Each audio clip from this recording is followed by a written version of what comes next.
Hello, everyone, and welcome to the Manifesting Happiness podcast with myself, manifestation coach Esther McCann, aka Miss Manifestor, and here it comes, my battered and tattered copy of author of Manifesting Happiness, a journal to attract all good things. On this show, I am talking with my guests about all things manifestation and mindset, but it could be techniques, successes, and shifts to help you create your dream life, whatever that looks like for you personally. And along the way, I'll also be exploring and calling out some sort of toxic spiritual concepts, freeing you up from the bullshit that is circulating on the internet. So let's get you manifesting results and, above all, making the practices healthy and fun. I am still reading this because I don't know it off by heart, but we will get there.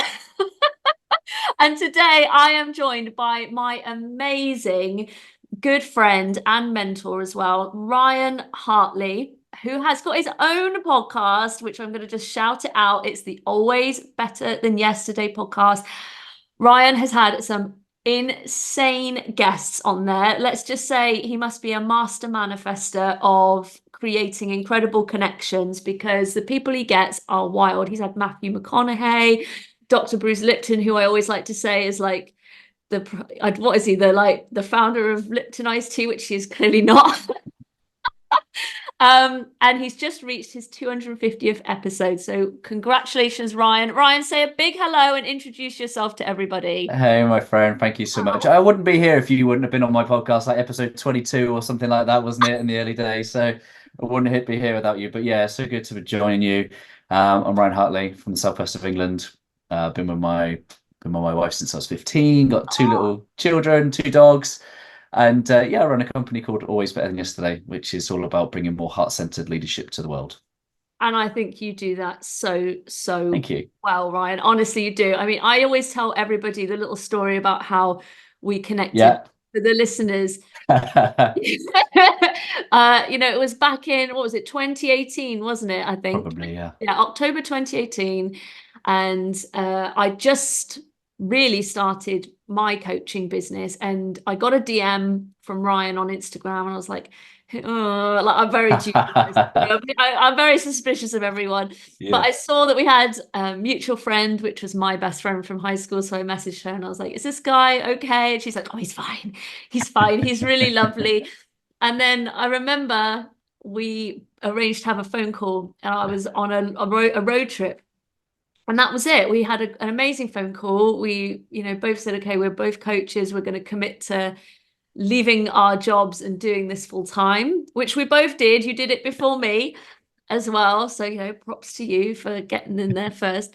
And yeah, I just have so much gratitude for you, Ryan, because you, I feel, saw something in me perhaps before I saw it in myself. And you certainly gave me an opportunity and a platform to do my first Facebook Live. You really Mm. encouraged me with things like that. And I was so nervous. I was shitting bricks because I just did not know what that was going to look like. And Yeah. it was obviously fine, Yeah. Yeah. but it was really, really nerve-wracking. And I guess for both of us, what a long way to have come. Yeah, it's amazing. And I think that's a bad habit of mine, isn't it? Just bringing people into the spotlight, and I just love nothing more than just to bring good people and connect them with other good people. I guess I just have that intrinsic belief that we've all got these gifts, and they're supposed to be shared and given away. Absolutely. And I think it's amazing. You probably can agree with me when you see yourself bringing people together. And sometimes you then see those people meeting up and you're like, oh, where was my invite? But at the same time, it's like, no, you know what? You guys are off. Well, I've had to Like, wrestle you're out no that match. idea. Yeah, one of the things, I mean, I don't want to get too deep too quickly unless you're here for No, it, you, but you crack on, Ryan. one of the things I've learned from particularly from interviewing Dr. Gary Chapman from the Five Love Languages, Mm. on the very last page of his book, it says, "For all the love we don't receive as children, we become adults that seek that in the world."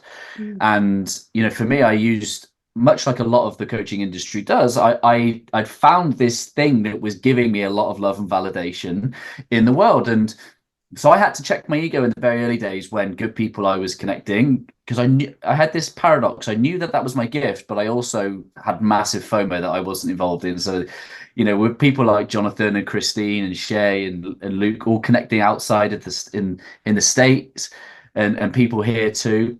But I've come to really come to understand that the gift I have is not that I'm the guy on the front, receiving all that love, but I'm the guy that's creating the greenhouse. I'm the one that's creating the environment with which people can connect and can grow, and the peace that that gives me, knowing that that's my gift to the world. Like I don't need anything else. That understanding of the my value that I bring has is just quiet. The coaching industry is noisy, right? It do No. this, do that, live this way, and Yeah. I'm a bit kind of anarchist anyway in my spirit. So I was never going to do what I was told in that way.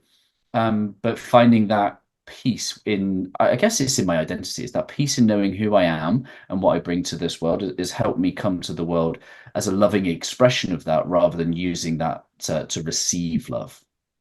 I so agree. Won't go down the coaching hole too massively. I know Hannah and I, because it feels like I don't want it to become the bashing the coaching industry No, no, no. podcast. Because Hannah and I talked about it on the previous one, and obviously you linked me to Hannah. But I think it's really beautiful to be able to see yourself as a stepping stone in somebody else's journey. And when that person moves on, or when they're then creating their own connections and so on and so forth, just because maybe that person isn't Yeah, spending a massive amount of time with you anymore, it doesn't mean that the impact that you made on their life wasn't what it was, or it wasn't real, or it wasn't relevant, right. powerful. So I'd take that to another level because my career was policing. I had 12 years in the UK police service, and we used to teach our detectives this idea called the Locard's exchange principle, which is this idea that every contact leaves a trace. And we used to teach detectives that to get them to think about when they go to the scene, think of where has the offender left some trace of themselves.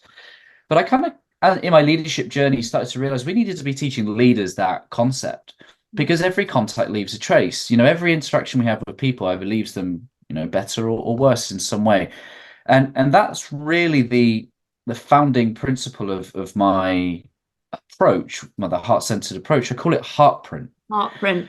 Heartprint, right? Which is this idea that every contact leaves a trace. And sometimes that's in the Newtonian world, and we can give people skills, but sometimes it's in the quantum world, which is that we just create this energetic shift in people Mm. that all of a sudden there is a 1 degree of difference. And the word that really inspires me is possibility, right?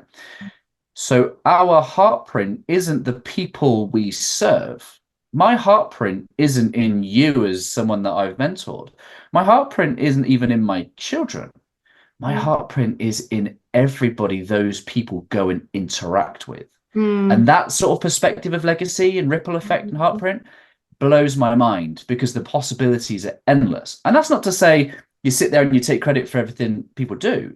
Mm. That's to say, I love the fact that I've used what I have right where I am and I've made a difference, and Mm. that difference will continue to have a ripple throughout this universe.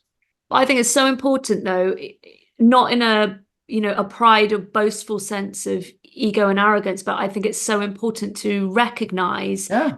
that that is your magic and part of your gift, Mm, call it purpose, whatever. Because the thing is, I feel when I don't recognize that, whether you want to call it legacy, heartprint, yeah. etc., if I don't recognize it, that is when I am much more likely to spiral into, oh, is this worth me doing? Yeah. Yeah. Or Yeah. maybe I should just give up and all of this. Yeah. And it's about still holding in manifestation terms that self-concept and that Yeah. identity of 100%. me, it's like I'm a gift, or I'm other people's secret weapon. Yeah. It's not that you even, it is like from a polarity aspect, it's not like I need you, Yeah. come validate me, come pay me. It's a, you need me because I'm going to leave you literally, as you would say, always better than yesterday. But it's, yeah, it's holding that sense of identity in a heart-centered way, right? Yeah, it's just this is an expression of who I am. Of there's like, so you mentioned the fact that I interviewed Matthew McConaughey. A lot of people Mm. then come out of the Facebook woodwork and like, how did you do that? Can you contact me with? Oh, And oh I, my God, can I have yeah, Matthew's number? yeah. So I had all these contacts. Yeah, I had all these messages, and everyone was like, "What's your number one takeaway? What's your number one?" And I was just like, my biggest takeaway was the fact that I became someone who even believed it was possible. Mm. And I don't think we value that perspective very much. I think the world has us value things, right? Possession, status. Whereas for me, the inner gift was who I became in that process. And I think that's such a overlooked benefit. Even doing this podcast, right? You'll sit here in 100 episodes time and go, look what I've made possible by who I've become. And I think that's so much more of a firm foundation because it allows us to live from the inside out. It allows us to drop all this external expectation, this need for anything in return, and to come to the world as a loving expression of who we say we are. Absolutely. I'll ask a question about Matthew. Yeah. Matthew, if I may, because obviously I would imagine that really, if we're going to take it on a scale of celebrity, Matthew is he's a big one. the most. Yeah. But taking that away from it and just seeing him as a human being with his own heartprint and wisdom to give, what did you maybe expect to get out of that podcast in terms of his, what his pearls of wisdom, his gifts?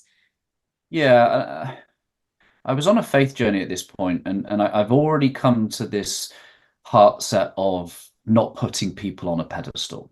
Absolutely. I'd already done 115 interviews come this point, and I guess I'd had a bit where I have this belief where I can learn from any human being. So the goal really, the goal has never been get an A-list celebrity on the podcast. That for me has been a ripple effect. I say leave space for miracles, right?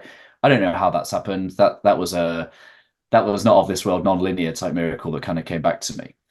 But all I can say is I went into that with a paradoxical belief of it is just a human being. Just a guy.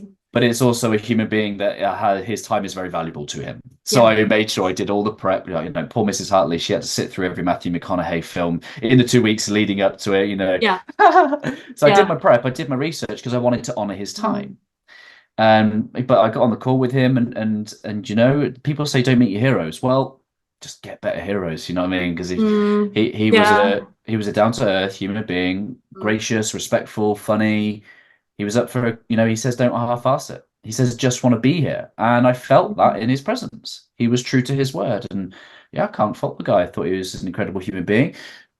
Is the episode any more valuable because of who he is? No, I've interviewed my son on the podcast. And I think 6-year-old Corey, when I interviewed him, was probably a more impactful episode because of the relatability factor. So I've interviewed Dr. Nicole Pepera, 7 million followers, the holistic psychologist. My audience did not overly resonate and connect. So it's not about size of followership. No. It's about your connection with people. And I'll package this up from my final reflection is I interviewed Dr. Gordon Neufeld, who's a parenting kind of expert, wrote a book with Gabor Mate, and the book's called Hold On to Your Kids. If you're a parent, this is the book you need to read because it is hard being a parent of children these days, right? And just one of the things that shook me to the core was that the context of parenting is not defined by the parent saying that they want to be a good parent, therefore they are. The context of parenting is set by the child who gives us permission to parent if they feel that there is a connection. So if you take that insight, that it's actually the child that sets the context for us to parent them, it's actually the audience that sets or maybe our coachees that set the context and give us the permission to speak into their lives. If we haven't got that connection and love and trust and safety, you're not my teacher. I will not allow your insights and wisdom to permeate me. And I think sometimes we have to put that first. It's not about leading with our followership or our great ideas or our ego. It's about, do I genuinely love and serve other people? And I think Pavarotti said it best, is that so many performers want to be loved. I just want to love my audience. And I think people feel that. And when they feel that, they give you permission to speak into their life. I think what you touched on, so we'll talk about this on a manifesting principle, is the idea about when people put their manifestations or their idols or the conditions that they want up on this pedestal. Right. You actually separate yourself Yeah, right. from it massively Yes. at an energy level. You then Yes. you diminish yourself, you diminish your own light Yes. in relation to that thing. And I think it's so important for everyone to hear on the podcast that you have to see Yes. yourself as either on par or not in an an ego way, but again, you have your own value to bring to whatever the equation is of what you are Yeah. trying to marry up to in reality. Well, it fundamentally takes us further away from the truth of who we are, which is we are manifestation machines. Mm. Or the technology that we are as a human being is we take this spirit thought thing, which I can't grasp, I can't package and send a thought to you for you to go, oh, I'll plug that into my brain. Yeah. So this ethereal spirit thought thing comes in on a frequency or a wave. I don't know. However Can't you see want it. to see it, I think. Right. Yeah. And then it becomes a thing. So I think that the manifestation world says, thoughts become things, but then forget that, well, who's the thing that turns it into the thing? Mm. And it's us. It's the human. It's the willing human participant with that thought. Thought becomes a deed. And the minute that we as a human participant become the deed, I can see some artwork over your shoulder. Well, It's not mine. Well, the other shoulder? That looks a bit like yours on the other shoulder. I wish that was, because it's just kiss. But someone yeah. had to take this thing that didn't exist and make it a thing that did exist, right? So the book of Genesis said that God created things through the burst of light. Well, the work of Neil Donald Walsh kind of says that we are fractal expressions of God. We are to the wave as the wave is as the wave is to the sea, as we are to God, which is pretty challenging for some of those, religious entities out there, because what it's saying is that we are God made manifest. Right. Okay. Yeah. We are to the, I found that challenging when I first heard, particularly the work of like Neville Goddard. He talks about it as if, basically you are God, you're an extension of God. And we do talk about that. I think it's easier for people to hear I can't even say it, the phrase, you're an extension of source energy. Like you're an extension of energy. I think when people, think, oh, okay, you are God, it sounds very massive ego, like delusional, and obviously blasphemous in that sense. But I think it's the big I am and little I am. You are still I am. It's exactly that. It's putting to the side the puffing up of I am God, because so is everything that's manifest by in this everything that is, God is in all and through all. So therefore everything that is animated by this spirit is of God, right? Which means you are too. Which means that you and me are like God having finger puppet conversations. This is what Neil described. To ourselves. Yeah. And the reason that Neil Donald Walsh says that we do this is because in the whatever the next dimension that is, it's like being a candle in the sun. Yeah. How does the candle get to experience itself? Well, it has to put itself in the darkness. It has to separate itself from the source so that it can come to. That's what this plane is all about. That's what coming to this duality. Many people in the spiritual world want to do, non-duality. Well, great. That sets context for the living of the duality that we are here now. There's a reason we're on this plane, and it is to live the rule of duality, knowing that there is non-duality. It's a paradox, right? But once we know that we are here to experience life, to experience and to create who we are, that is our purpose in this lifetime, is to create who we are, to experience who we are. And the reason we do that is because God can't experience itself when all there is God. So it has to create this plane for it to experience. If you watch Disney Soul, I love 22, right? 22 comes into and everything sensory she wants to experience, emotions, food, everything within a body, because the soul is perfect and complete and whole, and but it can't experience this tangible reality. For the candle to experience itself, it has to separate itself from the sun. Jeepers creepers. Ryan, this is like, I think this is going to blow everyone's mind that like it's like I get that concept and I don't. It's like I get it and I don't, you know what I mean? And I totally hear you. And I'm at a point with surrendering the need to know now. I'm like, I can revel in the paradox. This is it. Sometimes I think there's days where you really feel it and you're kind of like, I am, and you connect into it more. And then there's other days where, you're going, oh, fucking hell, I've had a bill come through, and you just forget. Yeah. Do you know what I mean? Like you just get sucked back up into like normal Yes. real world daily stuff, and you're not opening those bills and going, I am God, and this just doesn't matter. You Yeah, just you yeah, just yeah, get yeah. sucked into it, right? And that's it. I also think there's a lot to be said for in the analyzing, the analyzing itself should be fun, because as soon as you start getting wrapped up into the, well, what does it mean, and it's the same thing with signs and synchronicities and how people feel they're experiencing Yeah. their own reality. The overanalyzing can lead to fear, it can lead to worry, Yes. it can lead to more resistance spins, because you're Yeah. like, what's going on, what's happening? And some of that is actually sitting back and going, I'm making this happen. It's Yeah. not happening to you, it's happening 100%. through you. Yeah. Many of the spiritual circles, going through the last 3, 4 years of Mm, chaos, mm, were some of the most fearful communities because they mm, were calling out all the things that they were seeing and observing, mm, and and I think a true, you know, I'm a man of faith. Jesus is my king, and I think mm, so much stuff where like everyone lives in fear it's actually it's a lack of trust, it's a lack of mm, surrender. That's my story, man. I did not. I trusted myself far more than I, was willing to admit, and mm. meant I didn't surrender. But yeah, when you trust who's in control of this big show, like you just get to try and enjoy the ride as best we can. I've had some real stuff go on over the last 3, 4, 5 months, and Yeah, yeah.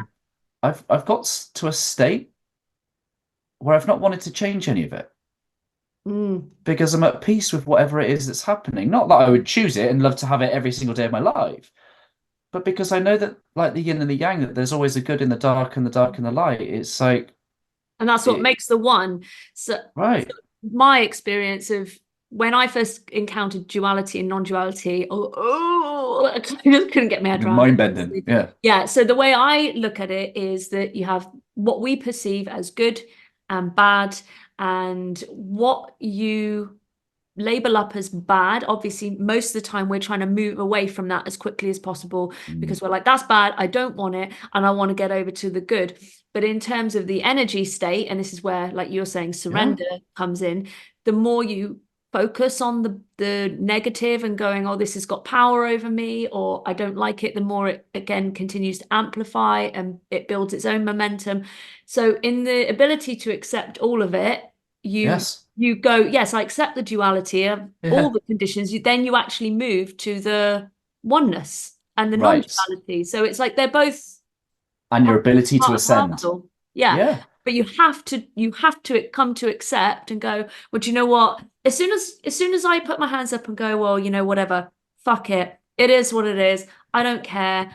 Whatever. As soon as I just get to a place where I'm not fighting against it anymore, it falls yeah, away. Like it, yeah, it, yeah. it just almost like it dissolves. But the more I try to control it and get rid of it through manual force out of fear, the more it persists. Yeah, 100%. It's like putting a beach ball under the water, isn't it? It's just, it might be there for a Oh, while, but it'll come up with more force. it's well, Abraham Hicks talks about it as you want to be the cork, like that bobs to the water and just floats. And but Mm, the more you just keep holding it under the water yeah. with this force. What would you say is your biggest tips around surrender and detachment? Because I know personally that is most people's probably biggest issue when it comes to manifesting and quantum jumping and moving to new realities, because they're so they're so attached to the idea of needing to get over there that they keep Yeah. themselves attached to where they are.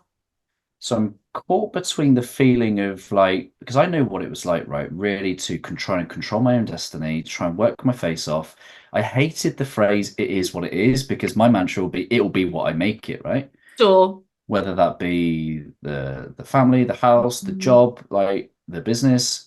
And I was not shy of working my face off. mm, I grew up single parent family, so mum just worked 3, 4 jobs. I've got a good work yeah. ethic. Do you know what I mean? And I'm Yeah. optimistic, which is a terrible combination for, yeah, I could do this. I could do Yeah. anything. Yeah. Um, and I'm torn between not coming across like a philosophical hippie dick, where I just because the advice I'm about to give I wouldn't have had ears for 5 years ago. We'll just say it because this is the thing. Because I just trust and go, this podcast yes, will reach people at the level of consciousness where they're ready. exactly. My thing is, right, we know that familiarity, so we know how things are going based on the way that we're dealing with things. Mm, So just sitting there and asking yourself, how's this working out for me? mm, Do so with a sense of irony and humor. I think humor is mm, a frequency raiser for sure. Learn how to laugh at yourself very, very quickly. If I looked at myself back there, I was forcing so much that I was causing mm, myself suffering. mm, My lack of ability to accept things for the way that they were caused me immense suffering, which I mm. thought was part of the journey, right? I'm willing Yeah, to suffer, but yeah, yeah, hugely but for I didn't. most people. It was unnecessary. And when I was suffering as a human being, guess what? All the people around me were suffering too. Right. My children got a worse dad. My wife got a worse husband. And what? All and I feeling sorry for myself, being a good human being, trying to provide, trying to Mm, victim mentality. At some point, and I think this is the biggest story, where the universe put me on my ass and said, right, your relationship needs fixing, your health needs fixing, and your workplace isn't safe for you. You need to go and fix these three foundational things, and if you don't, yeah. you're going to continue to suffer. So Hmm. that was 2019 for me, and for your audience, the tip for me really is to is you got to go and conduct a self audit. What is it? Yeah. Who are you? And I call that heart set. Really start to go within and start to Mm, define your heart set, which is who are you? What do mm, you care about? What do you mm, really stand for? And mm. are you living in alignment with those With that. things? Come to the world as an inside out expression of who you truly are. Because if you're not, you're living life by a definition, whether that be the job that you've got, an image you're trying to maintain, who you are to other people.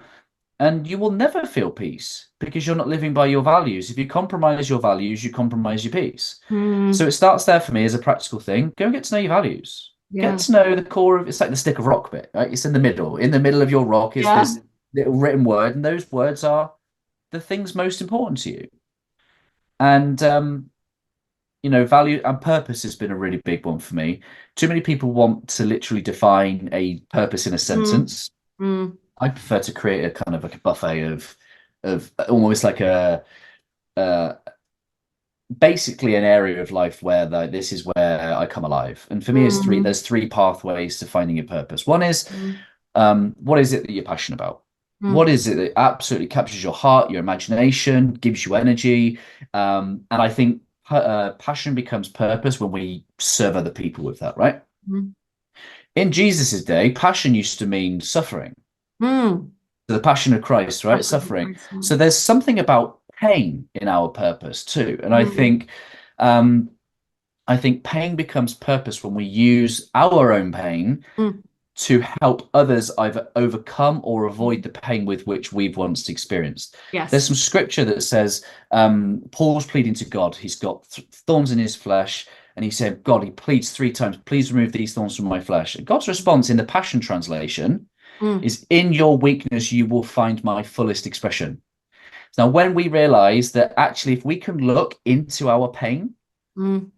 we find a gift. Yes. The work of Richard Rudd, Gene Keys, he says, if you deny your shadow, you deny Mm, your gift. If you look into your shadow, if you look into your pain, you will see something that you uniquely have that mm, wouldn't be there if you didn't have that pain. It mm, becomes purpose when you use that to serve other people. I mm, think Richard Hawkins said that the self within me seeks to reach out and heal and serve and love the self within you.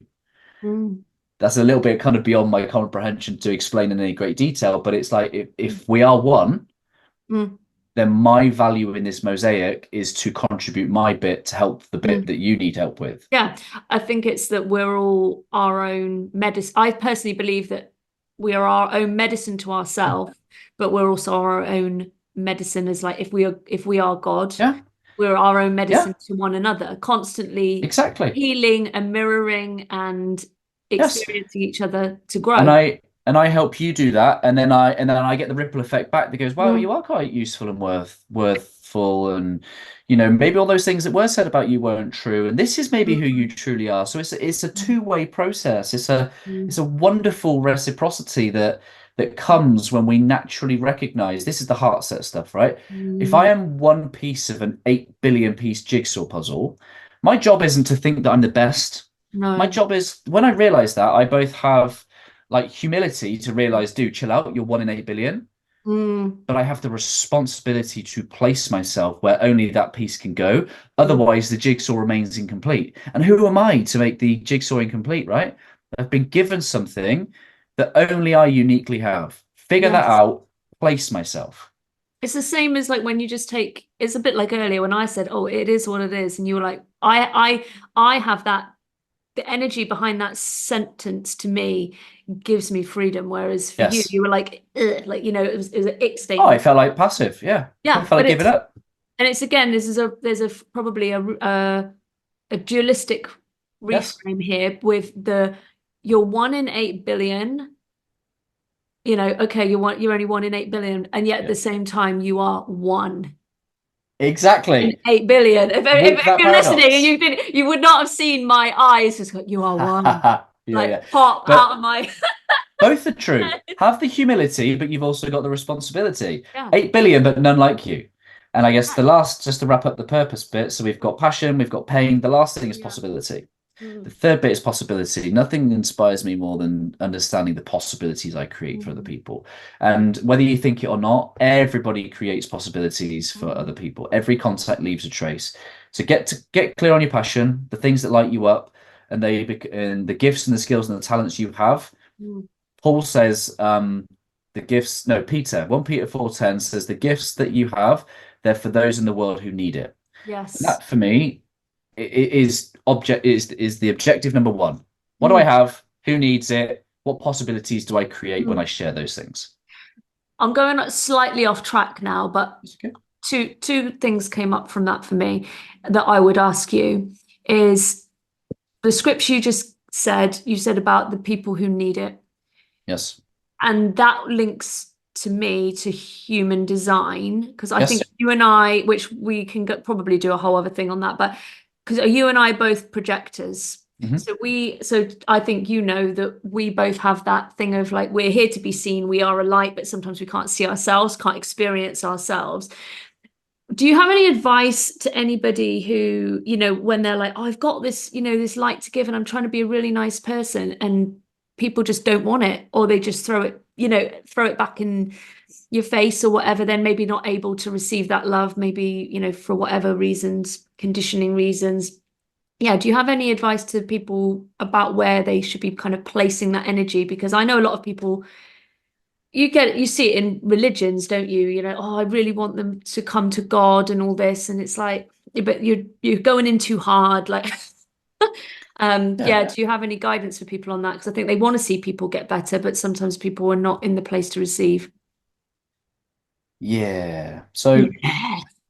the work of so sometimes when we understand that we want to help everybody, it's a projection of the ego, right? So Mm, something about there's two things. There's ego and there's willingness. And I think the ego wants to save everybody, not mm, forgetting that everybody is on their own path. And the yeah, work of Neil Donald Walsh says that, you judge a particular person, whether they be homeless, whether they be disabled. And the work that Neil says he brings forward is to say, everyone comes to this earth with a soul contract. That yeah. is the experience that they have decided that they want before they come here. Now, that's a Mm, concept I don't mm. know whether there's universal people agree with. I don't know how I feel about it personally, but it's a Yeah, concept, right? I think it's a tough concept because I'll Yeah. just throw in there that it in the duality aspect of suffering, it Yeah. basically states you signed up for this. Right. And people are like, why the fuck would I sign up for this? And I think for people, wherever they're at on their journey, it can be incredibly Yes. damaging. Jarring. 100%. 100%. But on the other side of that damage Mm, is an acceptance and a mm, surrender and mm, a allowing the mm, beauty of the truth of who we are mm, so that you may experience the depths of who we are, right? mm, The other side of the ego of wanting to save everybody with what we've got is the willingness. Is saying, okay, God, you've given me this. mm, I am your willing participant. Put me Send wherever people you my way. Send people my way. I will make a commitment to bring want. forth what you have given me. And I Mm, trust that you will send people my way. mm, Here I am, send me. And send mm, people my way, and I will love on people with mm, whatever. I will be a servant. I will serve mm, others with what I have. And that's what Jesus says. The greatest among you will be the servant of them all. mm. And for me, and marrying this back up with the projector stuff, I have to come away from convincing that anybody needs heart-centered leadership. If I don't, 100%. Yeah. if I'm doing that, I'm in the wrong room. If I need to Yeah. convince you, Yeah, my I'm out. energy is not good if I'm trying to convince people. So the way I've rationalized that is I'm going to put out a Batman signal. It's almost Yes. like I'm putting out this frequency, and those with ears will hear, like what you Yes. said earlier. I will attract those, and I have to just trust that for the one person who needs it, it's healing. It is Mm, life source healing, mm. and it's that I have, and I know sometimes that's not conducive to living in a world with bills and with mortgages, Yeah. but you have to start there because if you start somewhere else, which is I need 100 Mm, of those experiences, you mm, don't build the mm. foundations and the trust and confidence in yourself that you're someone that's capable of doing that Yeah. because you're trying to run before you can walk. Yeah. I found, I can't remember which one of her books it was. It was one of the Gabby Bernstein books, possibly Universe Has Your Back, maybe Superpower, I'm not sure. But I Mm. remember she was saying back, in the day, she organized, a talk at a library, I think it was, and only one person showed up, and that one person wasn't even there for her. They just kind of were like, oh, kind of, Yeah. right place, or wrong place, right time, or whatever it is. And I think that is so hard to, I've done it where I've said, if this event runs, like this and is only impacts one Yes. person and that's all it needed. But yeah, it can still be hard to kind of go, oh, but I still wanted it to look good and I still wanted it to run well and blah blah blah. It can be hard to separate those things. Yeah, and I think sometimes not needing to know, I think Mm, surrendering the need to know. So I had a similar experience to Gabby in the fact that I had two people turn up to one of my workshops back in mm, 2018, right? One of those people, in the last 6 months alone, I have connected them to two other people, which mm, will inevitably change their life. mm, One of them is now being trained in Reiki with this person mm, and will then be able to go off and heal other people through the power of mm, Reiki. And another one is someone who is going through cancer treatment who mm. has decided not to go with chemotherapy. Wow. Okay. So, for listeners of my podcast, they know I interviewed Chris Walk. Chris talks a lot about how you can heal yourself. Bruce, a Mm. lot of people will talk about these days how you can heal yourself beyond chemotherapy, right? Yeah. So it's absolutely a possibility. And so yeah, and who knows what the value of that, and that wouldn't have been possible if she hadn't have turned up to my event, one of Yeah. only two people. Yeah. And I didn't know that. I didn't run the event No. so that those things may happen. And I think No. that's the wonderful thing is that in time, Mm. it all starts to make sense looking It does. backwards. It does. And I think that's part of the trust piece is Right. trusting the frame that you're in now. You can't necessarily Yes. see all of the next frame, even though you are kind of creating it in your own way. Yeah. You create it, but you might not be able to see it in its fullest, So that picture. Yes, that's a really good example for people who are untrusting, like I was. Yeah. There was no such thing, particularly around the old. Why was I going to believe in a father figure on a cloud if my own earthly father was, Sure. not as present as I would like? Sure. That's a whole Yeah, other yeah, yeah. conversation. But Yeah. so I would never have surrendered to that. But when you start to look back and God says a few times, okay, look, I'll show you, you can trust, like here are a few Mm. examples, you get to Mm. loosen the rope a little Yeah, bit. you loosen the grip on needing to Yeah. know what that next frame is, and I think this is what it comes down to with manifestation is this element of people are like, but I'm always writing the story and I've got this expectation of how it's going to go, and sometimes it's like I think I wrote it, but I know it's God's spirit source streaming it like through me. Yeah. In my book where I wrote like my way is not always the highway. Like Yeah, yeah, you yeah, go, yeah. you're like, well, I've got this path, I've got this Yeah. blueprint. This is how I think it's going to go because Yeah. ultimately you're going, that's how I'm going to get what I want. And it's Yeah. that intention point, alpha and omega, the intention of, right, I'm going to throw this out there. God works in the mysterious ways, but in the middle, but Yeah. then the omega, the omega, but the end is guaranteed. So it's Yeah. ultimately, how can you move to the end 100%. omega state, living in that, it's already done, trusting in that process. How can you jump to being, it's Yeah. that person who's in faith, who's just like, it's done. Like, I Yeah. know it's done. And my job is just to carry on, whether it's living in my purpose or heartprint Yeah. or however you frame that up, And until reality catches up to me. And every time it does, the more yeah. I chill out, I was talking about it with a client the other day. She said, is like, her words, I think it was, she said, the quicker I loosen my grip and the quicker I detach, Yes. the Yes. quicker it always comes through. 100%. And the irony is, this is another belief that not everyone will have, is that Sure. you will keep living lifetimes until you come to that lesson. Yes. You will And keep yeah, manifesting back in this world yeah. in another Didn't get it. lifetime You didn't get until you've it. learned the lesson, Yeah. I until think you've again, remembered who you truly are. yeah, it's when people are like, oh, you're an old soul. I think Yeah. they say if you've already lived here before, you will be much quicker Yes. and you've Well, this, already done it in one lifetime. You'll grasp it yeah. much quicker until, and you'll keep going through it. So, And without, I'm sure if there's some hardcore church folk in your audience, I'm about to be called no, not really. Not blasphemer or really. heretic, but Not really. so I'm trying to integrate all of my learnings. I am a Yeah. follower of Jesus. I'm trying to integrate Yeah. all the things I learn of the way of the world. And I listened to a book recently by Dolores Cannon who talks about past life regressions, Yeah. and Yeah. they walk with Jesus particularly, and kind of just depicts Jesus kind of, he's ascended to the highest state of consciousness. Mm. He knows that he is one with God. He knows that he is him and the Father are one.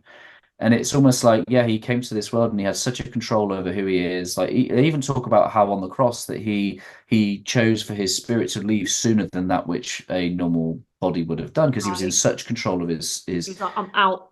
right. He's like Yeah. it is his final words. It is Yeah. done, Yeah. and he was in control of that. So he knew. So talk about when he's then ascended, and I don't really know too much Mm. about astral planes, and Mm. but how he is at the highest level, Mm. he's reached that, and I think we'll continue to live like many, many, many lifetimes Yeah. until that Sending to Christ realization. consciousness.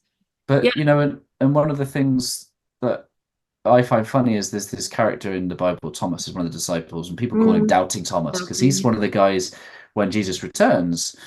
He's like, oh, let me see if I get to see your scars. Like, show me your scars. Mm.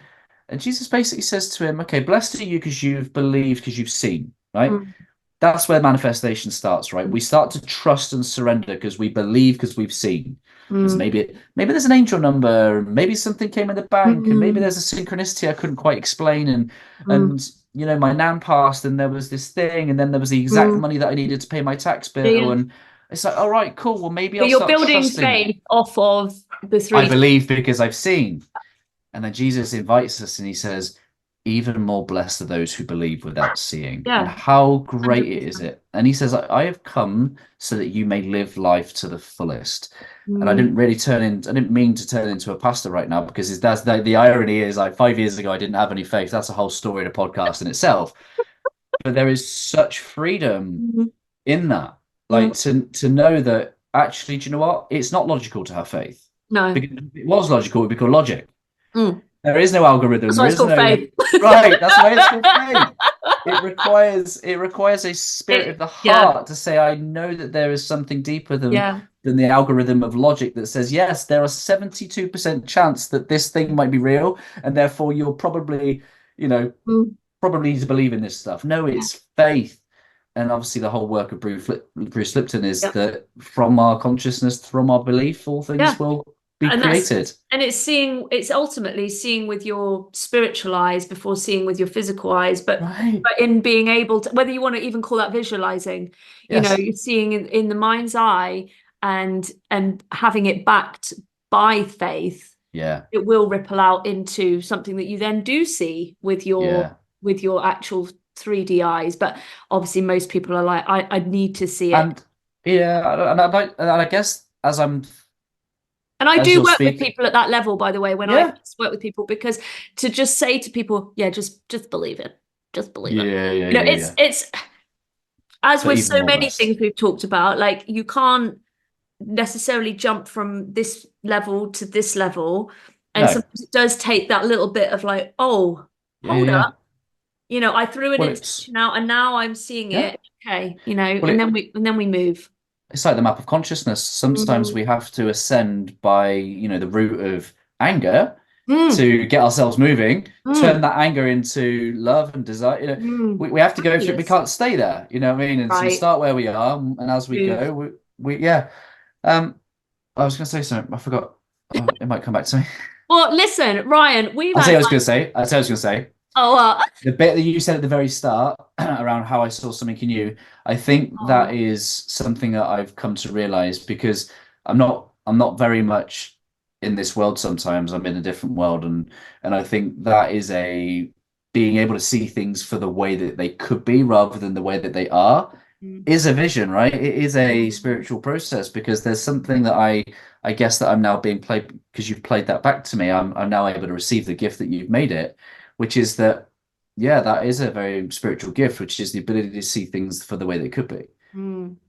Yeah. And that's not always conducive to living in the now and the reality of things. Yeah. Learning how to live in harmony with that which is, but Yeah. also being able to see possibility and Yeah. potential is yeah, In order to be a conscious creator, I think you have to be able to see possibilities and yeah, potentials. Otherwise, you don't become a master builder yeah, when you can't see the vision of the materials or just understand that everything is constantly moving and changing and that nothing is fixed and nothing is solid and that there is always potential for things to do a complete 180. yeah. Um, so Ryan, I could just talk to you all day, as you know. I know we could talk all day, and we will 100% do a part two. I feel like I'll be like, well, you never know. We might have some people on and be like, I'm like, only coming back on when you get to episode 50. okay, when I get to episode 50, you will Yeah, be episode 50. right, That is a great. done deal. Ryan, is there anything further that you would like to impart to my audience? And ultimately, what does manifesting happiness mean to you? Well, the the wisdom that came to me through an interview with Dr. Deborah Rosman, she is the Mm, CEO of the HeartMath Institute, yes. and she says, "Isn't it funny how we don't say I love you with all of my mind?" And I Mm, just think that there's so much there that we know about the wisdom of the heart that my invitation is for your listeners to wherever they're at, continue the inward journey of their heart. yes. That is where you will find truth. That is where you will find timeless wisdom. That is where you will find the the essence of who you truly are, and that will give you the gift of being able to create that in any given moment. I think that's what you're trying to help here people with manifestation is to in any given moment manifest from who I am being. Yes. A hundred. And You've nailed it. From and the who I'm heart, being and what am I being? yes, and the heart is the gateway to that. So yeah, and the second part of your question is what does manifesting happiness mean? Well, it for me, um, I'm not convinced our lifetime is about happiness as a constant state. Yes. And but I think we have to make space for both. So it's learning how to appreciate all of the states that we experience, not rejecting Yes. anything, so that we can return to a place of gratitude. Mm, I alluded to the struggles I've had in my life in the last 3 to 4 months, and mm, one of the greatest things that's been revealed to me is can I learn to worship from the lion's den? Can I be grateful in the valleys as well as on top of the mountains? And I think when we can start to do that, we will naturally, as a byproduct, manifest more all the things that you want to attract in your life because you're grateful for it all. mm. I think we're not trying to resist, we're not trying to change. I guess I'd leave people with this final thing, which is that if you love the life you live, you can't hate what got you there. It's all part of the same story. Yeah. And I think it's really important. It's another, it's a whole other topic, but in being able to make peace with your past, you free yourself in the now. So it's just exactly the same thing. And what you said about gratitude, even in the lion's den, is again, it's all about being able to not be in resistance to where you are, Yeah. allows yourself at a frequency level to move and get out of it. Yeah. It's all Much, much there. quicker. It's all there. Like, and I think our invitation is that we experience gratitude at a heart level rather than a mind level. Because Mm. if for many people they'll do gratitude at a mind level, which is looking around saying, "Oh, well, I should be grateful for this and I should be grateful for that." And when you feel it at a heart level, whether Oh, that be the it's sun, whether that be the smell, the different. senses, It is and different. yeah, and for me, I know I'm in that state where I don't want to change it. I don't Mm. need to change it, you know, Mm. and I think sometimes that's where denying ourselves some stuff. Like, so I've been known in the past to fast for 5 days. Yeah. I've never experienced such love and gratitude. Like I drank a banana smoothie and it nearly brought me to tears. I was so grateful. Yeah. Like that's the I understand now why fasting is in these spiritual practices. Mm. Why? Because it returns our basic appreciation, it returns our gratitude and appreciation for some of the basic provisions. Yeah. And I think sometimes as a society we've gone far too away Oh, from we're so appreciating blessed. all that we have. We If we have, can we're so lucky. yeah, my favorite mantra is Psalm 23, which is the Lord is my shepherd, and I have all that I need. And I Mm. think if we can live in a state where we look around and go, I have all that I need, I lack nothing. Mm. That's the state of the heart when we truly know we lack nothing. Mm. Yeah, it's literally the most, I think in that place, you will manifest amazing things because it's the most, you have already reached it. Right. You've already reached contentment and fulfillment. Ryan, how can people connect with you outside of your podcast, which I've obviously already plugged, the Always Better Than Yesterday podcast? How can people connect with you? Thank you. Four letters, abty.co.uk. Simple, isn't it? You know, abty.co.uk. On the website, you'll find all the links to our Yeah. Facebook community, Instagram profile, the podcast, YouTube, and all the things in between. If people want to connect with me personally, have a coffee and a chinwag, it's abty.co.uk/connect, and we'll have a Mm. half an hour chat over coffee or a lemon and ginger tea, whatever people's preference are these days. You're such a sweet pea, aren't you? Appreciate And you. guys, I just can't recommend Ryan enough. So, please do reach out to him. And I think this is something I just want to end on is, even maybe even a year ago, I think I would have struggled with the more biblical aspect Mhm. of manifesting and spirituality. But you're there. And I'm going to give another plug out to somebody because they don't know me, but I'm just a fan. His name's Tom of the Be Something Wonderful YouTube channel. If you haven't checked him out before, please go and do that. If you feel ready, if you feel called to, he takes a lot of scripture and it's incredibly powerful. And I think it's just absolutely opened me up to being able to receive the Bible as not just a Mhm. fuddy-duddy book Mhm. that's filled with a lot of fear, but absolutely a lot of love, a lot of keys, and a lot of tools to helping you to shift and manifest. Ryan, Yes. thank you so much for being here.